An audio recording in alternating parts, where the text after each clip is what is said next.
There are other types of archery equipment that you can use. It's traditional style archery. This is a recurve because the limbs have a curve in them.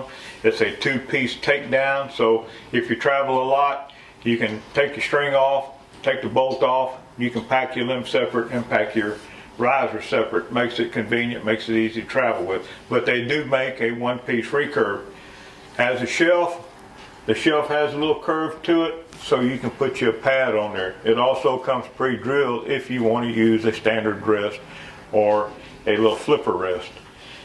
And then you'll put your knock on there. So this is a traditional style. It doesn't have any sights, doesn't have any type of mechanical rest on there. It's strictly instinctive shooting. Takes a little bit to get used to. The other style is a longbow. This is a custom-made longbow. Doesn't have a shelf cut in it, but you can put a pad on your hand to grip the bow and lay the arrow on, or you can get them to cut a shelf in here. If you take the string off, the bow is going to be straight. What separates the longbow from the recurve is there's no contact with the string on the limb of the bow itself. Now what makes this interesting and a little bit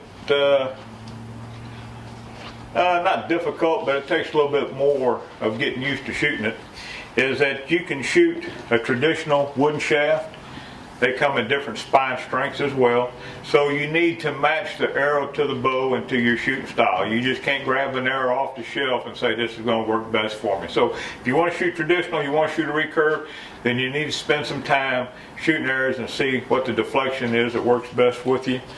In some cases you can use a carbon or an aluminum shaft, but full metal jackets, maybe a little bit overkill. The spine's going to be a little bit too stiff. You may want to go to a standard carbon.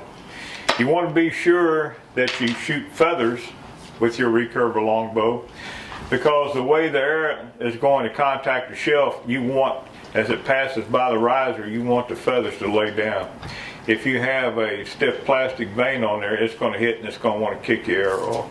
So you want to make sure that all your equipment's in tune. It's no different than shooting with a compound bow. Takes a little bit more of getting used to, a little bit more practice. Your yardages are probably not going to be as far. You may be proficient at 20 yards, you may be proficient at 30. Unlike a compound bow, you may be proficient at 60.